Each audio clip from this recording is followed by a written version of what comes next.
പ്രിയപ്പെട്ട കുട്ടികളെ, ഞാനിന്ന് നമ്മളുടെ ഹിന്ദി ടെക്സ്റ്റ് ബുക്കിലെ 1ാമത്തെ യൂണിറ്റിലെ 2ാമത്തെ ചാപ്റ്ററായ ഹതാശ സേ ഏക് വ്യക്തി ബൈഠ് ഗയാ ഥാ എന്ന് പറയുന്ന ടിപ്പണിയുടെ അർത്ഥമാണ് ഇവിടെ വിവരിക്കാൻ പോകുന്നത്. ഹതാശ സേ ഏക് വ്യക്തി ബൈഠ് ഗയാ ഥാ എന്ന് പറയുന്ന ചാപ്റ്റർ വിനോദ് കുമാർ ശുക്ല കി കവിത പർ നരേഷ് സക്സേന കി ടിപ്പണി എന്നാണ് അതിൻ്റെ ഹെഡിങ് കൊടുത്തിരിക്കുന്നത്. എന്ന് വെച്ചാൽ ഹതാശ സേ ഏക് വ്യക്തി ബൈഠ് ഗയാ ഥാ എന്ന് പറയുന്നത് ഒരു കവിതയുടെ പേരാണ്. ആ കവിത എഴുതിയിരിക്കുന്നത് വിനോദ് കുമാർ ശുക്ലാണ്. അദ്ദേഹത്തിൻ്റെ ഈ കവിതയുടെ ഒരു ടിപ്പണി, അതായത് പാസേജ്, ആ കവിതയെക്കുറിച്ചുള്ള ഒരു പാസേജ്, അതായത് അതിൻ്റെ ഒരു റിവ്യൂ എന്ന് വേണമെങ്കിൽ നമുക്ക് പറയാം. അങ്ങനെ ഒരു റിവ്യൂ ആണ് നരേഷ് സക്സേന എഴുതിയിരിക്കുന്നത്. അദ്ദേഹം എഴുതിയ റിവ്യൂവും പിന്നെ വിനോദ് കുമാർ ശുക്ലിൻ്റെ കവിതയും നമ്മളുടെ ഈ ടെക്സ്റ്റ് ബുക്കിൽ തന്നിട്ടുണ്ട്. ആ ടെക്സ്റ്റ് ബുക്ക് എടുത്ത് വെച്ച് തുറന്ന് ഈ ചാപ്റ്റർ എടുത്ത് വെച്ചിട്ട് വേണം ഞാൻ ഈ പറയുന്നത് നിങ്ങൾ കേൾക്കാൻ. എങ്കിലേ രണ്ട് ടെക്സ്റ്റിലെ ഹിന്ദിയും ഞാൻ പറയുന്ന മലയാളം ട്രാൻസ്ലേഷനും കൂടി ചേർത്ത് നിങ്ങൾക്ക് മനസ്സിലാവുകയുള്ളൂ. അപ്പോൾ നിങ്ങൾ ടെക്സ്റ്റ് ബുക്ക് എടുത്ത് പേജ് നമ്പർ 15 എടുക്കുമ്പോൾ അതിൽ കാണാൻ പറ്റും.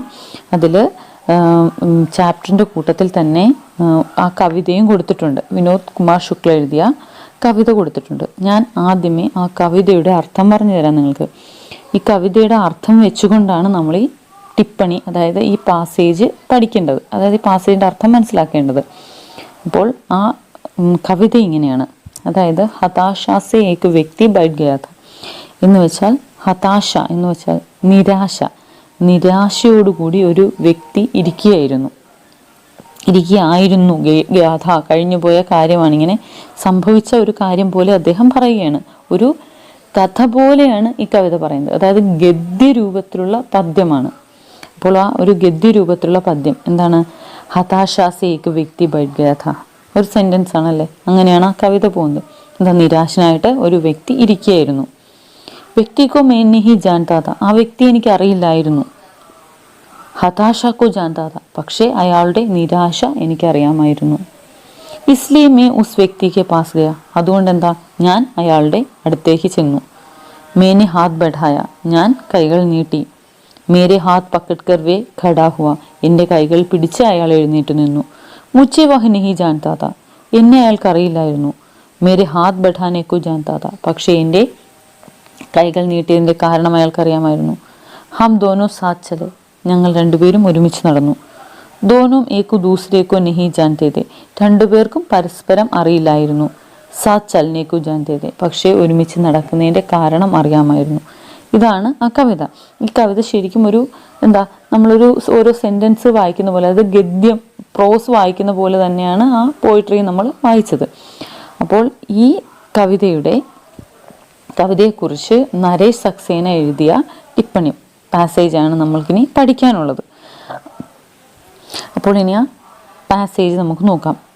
അപ്പോൾ അതിൽ ആദ്യം തന്നിരിക്കുന്ന പാരഗ്രാഫിൽ നരേഷ് സക്സേന, അതായത് ഇതിൻ്റെ ഈ പ്രോസിൻ്റെ റൈറ്റർ എഴുതിയിരിക്കുന്നത് ആ വിനോദ് കുമാർ ശുക്ല എന്ന് പറയുന്ന കവിയെക്കുറിച്ചാണ്. അദ്ദേഹത്തിൻ്റെ കവിതയുടെ രീതിയെക്കുറിച്ചാണ്. എന്താണ് അദ്ദേഹത്തിൻ്റെ മൗലികത മീൻസ് ഒറിജിനാലിറ്റി, കവിതയുടെ ഒറിജിനാലിറ്റിയും ഭാഷയുടെ സ്വാഭാവികതയ്ക്കുമൊക്കെ വിനോദ് കുമാർ ശുക്ല പ്രശസ്തനാണ്. അദ്ദേഹം പക്ഷേ ഈ കവിതയിൽ കൊടുത്തിരിക്കുന്നതാണ്, ഈ കവിതയിലെ പ്രത്യേകത എന്ന് പറഞ്ഞാൽ കാവ്യശില്പക്കെ സിദ്ധ് കവിക്ക് കാവ്യശില്പത്തിൻ്റെ സിദ്ധ് കവി, അതായത് ഇതിൽ നാടൻ പാട്ടിൻ്റെയോ അല്ലെങ്കിൽ ലോക് ഗീത് എന്ന് പറയുന്ന, ഹിന്ദിയിൽ ലോക് ഗീത് എന്നാണ് പറയുന്നത്, നാടൻ പാട്ടിൻ്റെ ഒരു ശീലോടു കൂടിയാണ് ഈ കവിത ചെയ്തിരിക്കുന്നതെന്നാണ് നരേഷ് സക്സേന പറയുന്നത്. പിന്നെ രണ്ടാമത്തെ പാരഗ്രാഫിൽ എന്താ, കവിതയുടെ അർത്ഥം ഇത്രയും സ്വാഭാവികവും സാഫ്, നല്ല ക്ലിയർ ആണ്. എന്താണ് അതിൽ പ്രത്യേകിച്ചൊരു വ്യാഖ്യ തരണ്ട, അതിന് പ്രത്യേകിച്ചൊരു വിവരണം നൽകേണ്ട ആവശ്യകതയില്ല. വളരെ സിമ്പിളായിട്ടുള്ള ശബ്ദങ്ങൾ കൊണ്ട് വാക്യങ്ങൾ അതിൻ്റെ വളരെ അതിൻ്റെ മർമ്മം, അതിൻ്റെ കാമ്പ്, അതിൻ്റെ ഉൾഭാഗം മനസ്സിലാക്കുവാൻ നമ്മൾക്ക് സാധിക്കുന്നുണ്ട്. അതിൻ്റെ ഉള്ളിൽ കാണിച്ചു തരുന്നുണ്ട്. വളരെ സിമ്പിൾ വാക്കുകളിലാണ് ഈ കവിതയുടെ ഉള്ളിൽ കവി കാണിച്ചു തന്നിരിക്കുന്നത്. അടുത്ത പാരഗ്രാഫിൽ എന്താ, കവിതയെക്കുറിച്ച് പറയുകയാണ്. ആദ്യം നമ്മൾ കവിയെക്കുറിച്ച് പറഞ്ഞു ആദ്യത്തെ പാരഗ്രാഫിൽ, രണ്ടാമത്തേൽ പറഞ്ഞിരിക്കുന്നത് കവിത വളരെ സിമ്പിളാണെന്ന് പറഞ്ഞു, മൂന്നാമത്തെ പാരഗ്രാഫിൽ കവിത എന്താണെന്ന് പറയുകയാണ്. വ്യക്തിക്കോ മേ നഹി ജാനതാ താ, വ്യക്തിയെ എനിക്ക് അറിയില്ലായിരുന്നു, ആ വ്യക്തിയെ എനിക്ക് അറിയില്ലായിരുന്നു, പക്ഷെ അയാളുടെ നിരാശ എനിക്ക് അറിയാമായിരുന്നു. ഈ പറയുന്ന വാക്കുകൾ എന്താണ്? ജാന്ന, ജാന്നെ എന്ന് പറയുന്ന വാക്കിൻ്റെ അർത്ഥമാണ് കവി ഉദ്ദേശിക്കുന്നത്. ഒരാളെ വ്യക്തിയെ എനിക്ക് അറിയില്ലായിരുന്നു, പക്ഷെ അയാളുടെ നിരാശ എനിക്കറിയാമായിരുന്നു എന്ന് പറയുന്ന അറിവ്, അതെന്താണ്? അത് ഇത്രയും കാലം നമ്മൾ കണ്ടുവന്നുകൊണ്ടിരുന്ന ഒരു ജാൻ പെഹ്ചാൻ, തിരിച്ചറിവിൻ്റെ, ഒരാളെ നമ്മൾക്ക് അറിയാം എന്ന് പറയുന്ന പരിചയത്തിൻ്റെ രൂഢി, അതിൻ്റെ രീതി, അതിൻ്റെ സാധാരണ ഒരു രീതിയെ പൊട്ടിച്ചു കളയുകയാണ് കാണിക്കുന്നത്. നമ്മളൊരു വ്യക്തി എനിക്കറിയാം എന്ന് പറയുന്നത് നമ്മൾ അയാളുടെ വീടറിയാം, അല്ലെങ്കിൽ വ്യക്തിക്ക് നാം, അയാളുടെ പേരറിയാം, അഡ്രസ്സ് അറിയാം, വയസ്സറിയാം, അല്ലെങ്കിൽ ഓഹുദ മീൻസ് പൊസിഷൻ, പദവി, അവരുടെ പദവി അറിയാം. ഇതെല്ലാം അറിഞ്ഞുകൊണ്ടാണ് നമ്മൾ ആ വ്യക്തിയെ അറിയാം എന്ന് പറയുന്നത്. പക്ഷേ ഈ കവിതയിൽ കവി പറയുന്നത് എന്താണ്? ആ ഒരു വ്യക്തിയെ അറിയാമെന്ന് പറയുന്നത് അയാളുടെ മനസ്സാണ് അറിയാമെന്ന് പറയുന്നത്. ഒരു വ്യക്തിയെ വഴിയിൽ കാണുന്ന ഒരു വ്യക്തിയുടെ, അല്ലെങ്കിൽ എവിടെയാണെങ്കിലും കാണുന്ന ഒരു വ്യക്തിയുടെ മനസ്സറിയാമെന്നുള്ള അർത്ഥത്തിലാണ് പറയുന്നത്. അയാളുടെ എന്താണ്? ഹതാശ, നിരാശ, അസഹായത, അല്ലെങ്കിൽ അയാളുടെ സങ്കടം, അയാളുടെ നിരാശയും നിസ്സഹായ അവസ്ഥയും സങ്കടങ്ങളും എല്ലാമാണ് അറിയുന്നതായിട്ട് പറയുന്നത്. അതറിഞ്ഞില്ലെങ്കിൽ നമ്മൾക്ക് അയാളെ ഒന്നും അറിയില്ല എന്നാണ്. അയാളുടെ പേരും വീടും അഡ്രസ്സും വയസ്സും ജോലിയും ഒന്നും അറിഞ്ഞിട്ട് കാര്യമില്ല, നമ്മൾ അറിയുന്നതുകൊണ്ട് ഒരു പ്രയോജനവുമില്ല. അറിയേണ്ടത് എന്താണ്? അയാളുടെ നിസ്സഹായ അവസ്ഥയും അയാളുടെ സങ്കടങ്ങളുമാണ് അറിയേണ്ടത്. എന്നിട്ട് കവിയല്ല, നരേഷ് സക്സേന എന്താണ് പറയുന്നത്? കവി പറയുന്നതിനെ കുറിച്ച് നമ്മൾക്ക് വിവരിച്ചു തരികയാണ്. എങ്ങനെയാ? സടക് പർ ഖായൽ പടെ അപരിചിത് വ്യക്തിക്കോ ദേഖർ ക്യാ ഹം കഹ സക്തേ ഹേ കി ഉസെ ഹം നഹി ജാനത്തെ. വഴിയിൽ കിടക്കുന്ന അപരിചിതനായിട്ട്, മുറിവേറ്റ് കിടക്കുന്ന അപരിചിതനായ ഒരു വ്യക്തിയെ കണ്ടിട്ട് നമ്മൾക്ക് അയാൾ അറിയില്ല എന്ന് പറയുന്നത് എന്താണ് അതിലുള്ള ശരിക്കും എങ്ങനെയാണ് അറിയേണ്ടത്? നമ്മൾ അറിയേണ്ടത് അവരുടെ മുസീബത്ത്, അവർ അനുഭവിക്കുന്ന ബുദ്ധിമുട്ട്, പ്രയാസങ്ങളാണ്. അവർക്ക് നമ്മളുടെ സഹായം ആവശ്യമുണ്ട്, നമ്മൾക്ക് അവരെ സഹായിക്കേണ്ട കാര്യമുണ്ട്. അതാണ് നമ്മൾ അറിയേണ്ടത്. അല്ലാതെ ആ വ്യക്തിയുടെ പേരോ അഡ്രസ്സോ ഒന്നുമല്ല. ഒരു വ്യക്തിയെ സഹായിക്കാനായി അയാളുടെ മുസീബത്ത്, അയാളുടെ പ്രയാസമാണ് നമ്മൾ അറിയേണ്ടത്. ആ അർത്ഥത്തിലാണ് കവി ഇവിടെ ജാന്നെ എന്ന് പറയുന്ന വാക്ക് ഉപയോഗിച്ചിരിക്കുന്നത്. അടുത്ത പാരഗ്രാഫ് എന്താ? കവിത ലഗാതാർ നഹി ജാന്നെ ഔർ ജാന്നെ കാ ബയാൻ കർത്തി ജാത്തി ഹെ. കവിതയിൽ കണ്ടിന്യൂസ് ആയിട്ട് നഹി ജാന അല്ലെങ്കിൽ ജാന എന്നുള്ള വാക്കുകൾ വീണ്ടും വീണ്ടും വിവരിച്ചിട്ടുണ്ട്. എന്താ അതിൽ പറഞ്ഞിരിക്കുന്നത്? അതിൻ്റെ ശില്പി, അതിൻ്റെ കവി എന്താണ് പറഞ്ഞിരിക്കുന്നത്? ശില്പി എന്നാൽ കവിയാണ്. കവി അതിൽ വീണ്ടും വീണ്ടും അദ്ദേഹത്തിൻ്റെ സൂക്ഷ്മമായ ശില്പവിദ്യ ഉപയോഗിച്ചുകൊണ്ടാണ്, കാരിഗരി മീൻസ് വളരെ സൂക്ഷിച്ചാണത് ആ കവിത എഴുതിയിരിക്കുന്നത്. നെഹി ജാന എന്നുള്ള വാക്കുകൾ ചേർത്ത് ആ കവിത സുന്ദരമാക്കിയിരിക്കുന്നത്. എങ്ങനെയാണ്? അദ്ദേഹത്തിൻ്റെ ദുഃഖങ്ങൾ അറിയില്ലായിരുന്നു, അല്ലെങ്കിൽ ദുഃഖം മനസ്സിലാക്കി. നെഹി ജാൻതേ ഥേ എന്ന് പറയുന്നത്, വഹ് മുझे നെഹി ജാൻതേ ഹേ, അയാൾക്ക് എന്നെ അറിയില്ലായിരുന്നു, പക്ഷെ എനിക്കെന്താ കൈകൾ തരാൻ, ഹാത്ത് ബഠാനേക്കോ ജാൻതാതാ എന്ന് പറയുന്ന ആ രീതിയിൽ ഒരു നാടൻ പാട്ട് പോലെ, ശീല് പോലെ പറഞ്ഞുകൊണ്ടിരുന്നത്. അയാൾക്ക് എന്നെ അറിയില്ലായിരുന്നു, കൈകൾ നീട്ടുവാൻ അറിയാമായിരുന്നു, ഞങ്ങൾക്ക് പരസ്പരം അറിയില്ലായിരുന്നു, പക്ഷെ ഒരുമിച്ച് സഞ്ചരിക്കുവാൻ അറിയാമായിരുന്നു. ഇത്തരത്തിൽ അറിയില്ല, അല്ലെങ്കിൽ നിഹി ജാന ഓർ ജാന എന്നുള്ള വാക്കുകൾ പ്രയോഗം വളരെ മനോഹരമായി ലോക്ഗീത് പോലെ, നാടൻ പാട്ട് പോലെ ഈ കവിതയെ കൊണ്ടുപോകുന്നു.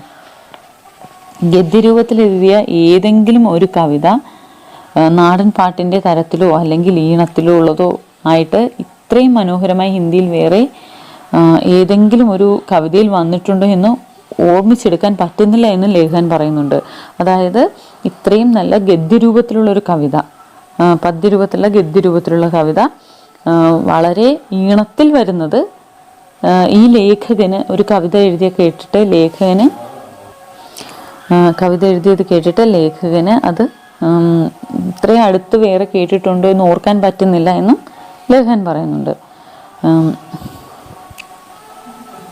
എന്തെന്ന് വെച്ചെന്നാൽ ലേഖകൻ പറയുന്ന ഇതാണ്: ഒരു ഗസൽ കേൾക്കുമ്പോൾ അതിൻ്റെ അവസാന വാക്ക് അല്ലെങ്കിൽ അവസാന ശബ്ദം കേൾക്കുന്നവൻ്റെ ചുണ്ടിൽ സ്വയം വന്നു പോകും. അത് നമ്മൾക്ക് പ്രെഡിക്റ്റ് ചെയ്യാൻ പറ്റും, അടുത്തത് ഇന്നതായിരിക്കും പറയാൻ പോകുന്നതെന്ന് നമുക്ക് ആ ഈണത്തിനനുസരിച്ച് പ്രെഡിക്റ്റ് ചെയ്യാൻ പറ്റും. അതുപോലെ തന്നെയാണ് ഈ കവിതയിലും. അതിൻ്റെ അവസാന വാക്ക് കവി പറഞ്ഞില്ലെങ്കിൽ കൂടിയും, കവി ഇതിൽ പറഞ്ഞിട്ടുണ്ട്, പക്ഷേ എങ്കിലും പറഞ്ഞില്ല എങ്കിൽ കൂടിയും നമ്മൾ അറിയാതെ അത് ചേർത്ത് വായിക്കും. സാത്ത് സാത്ത് ചലന എന്ന് പറയുമ്പോൾ ജാൻതേ ദേ എന്ന്, ഉസ്കെ സാത്ത് സാത്ത് ചലനേക്കോ ജാൻതേ ദേ എന്ന് നമ്മൾ അറിയാതെ ചേർത്ത് വായിച്ചു പോകുമെന്നും ലേഖകൻ പറയുന്നുണ്ട്. പിന്നെ ഈ കവിതയിൽ ജാന എന്ന വാക്കിൻ്റെ പരമ്പരാഗതമായ അർത്ഥം, അതായത് കവിതയുടെ ആദ്യം തൊട്ടേ പറയുന്നുണ്ട് രൂഢീഗ്രസ്ത് അർത്ഥ എന്ന്, അതായത് നമ്മുടെ പാരമ്പര്യത്തിൽ, അതായത് പണ്ട് കാലം തൊട്ടേ നമ്മൾ ശീലിച്ചു പോകുന്ന നമുക്കറിയാം എന്ന് പറയുന്ന വാക്കിൻ്റെ അർത്ഥം പൂർണ്ണമായി മാറ്റിക്കൊണ്ടാണ് ഈ കവിതയുടെ ആദ്യത്തെ 2 വരിയിൽ തന്നെ കവി തനിക്ക് പറയാനുള്ള മുഴുവൻ പറഞ്ഞു നിർത്തുന്നത്. അതിൻ്റെ ആദ്യത്തെ 2 വരിയിൽ തന്നെ മുഴുവൻ കാര്യങ്ങൾ പറയുന്നത് എന്താ? നിഹി ജാൻതേ ദേ എന്നുള്ളത്, ഉസ്കെ ഹതാശാക്കോ ജാൻതേ ദേ എന്നുള്ളത്. ബാക്കി വരികളിലെല്ലാം ആ 2 സെൻറ്റൻസിൻ്റെയും അർത്ഥം ആഴത്തിൽ എങ്ങനെയാണത് നമ്മൾക്ക് എങ്ങനെയാണ് കവി ആ പറഞ്ഞിരിക്കുന്ന 2 സെൻറ്റൻസിൻ്റെ അർത്ഥമെന്ന് ആഴത്തിൽ നമുക്ക് മനസ്സിലാക്കി തരികയാണ് ബാക്കിയുള്ള വരികളിലെല്ലാം തന്നെ. ഇതാണ് ഈ കവിതയുടെ സന്ദേശവും. കവിതയുടെ സന്ദേശം ഇതാണ്: 2 മനുഷ്യരുടെ ഇടയിൽ മനുഷ്യതയുടെ ആവശ്യമാണ് ഉണ്ടായത്. മനുഷ്യത്വത്തിൻ്റെ ഫീലിങ്സ്, അതായത് മനുഷ്യതാക്ക അഹസാസ് എന്ന് വെച്ചാൽ മനുഷ്യത്വത്തിൻ്റെ ഫീലിങ്സ് ആണ് വേണ്ടത്. അല്ലെങ്കിൽ മാനവീയ സംവേദന എന്ന് പറയുന്നത് എന്താണ്? മാനവീയ സംവേദന എന്ന് വെച്ചാൽ സഹാനുഭൂതി, അതിൻ്റെയും മനുഷ്യത്വത്തിൻ്റെയും ആവശ്യകതയാണുള്ളത്. അല്ലാതെ പരസ്പരം അറിയാമെന്ന് പറയുന്ന ജാൻകാരി, അവരെക്കുറിച്ചുള്ള ഇൻഫർമേഷൻസ് ഒന്നുമല്ല വേണ്ടത്.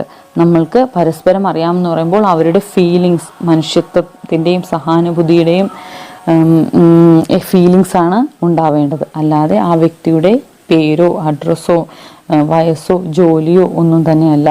ഇതാണ് കവി ഈ കവിതയിൽ പറഞ്ഞു തരുന്നത്. ഇതാണ് ലേഖകൻ നമ്മളോട് കവിതയിൽ ഉദ്ദേശിക്കുന്നത് എന്താണെന്ന് നമ്മൾക്ക് പറഞ്ഞ് മനസ്സിലാക്കി തരാൻ ശ്രമിക്കുന്നത്. പക്ഷേ ഒരിക്കലും ഈ കവിത ഒരു ഉപദേശത്തിലല്ല പറയുന്നത്, ഒരാളെ ഉപദേശിക്കുന്ന തരത്തിലല്ല ഈ കവിത പറഞ്ഞിരിക്കുന്നു. അതിലും കവി വളരെയധികം ശ്രദ്ധിക്കുന്നുണ്ടെന്ന് ലേഖകൻ നമ്മൾക്ക് പറഞ്ഞു തരുന്നു. हताशा से एक व्यक्ति बैठ गया था। व्यक्ति को मैं नहीं जानता था, हताशा को जान, इसलिए मैं उस व्यक्ति के पास गया। मैंने हाथ बढ़ाया, मेरा हाथ पकड़कर वो खड़ा हुआ। मुझे वो नहीं जानता था, मेरे हाथ बढ़ाने को जानता था। हम दोनों साथ चले, दोनों एक दूसरे को नहीं जानते थे, साथ चलने को जानते थे।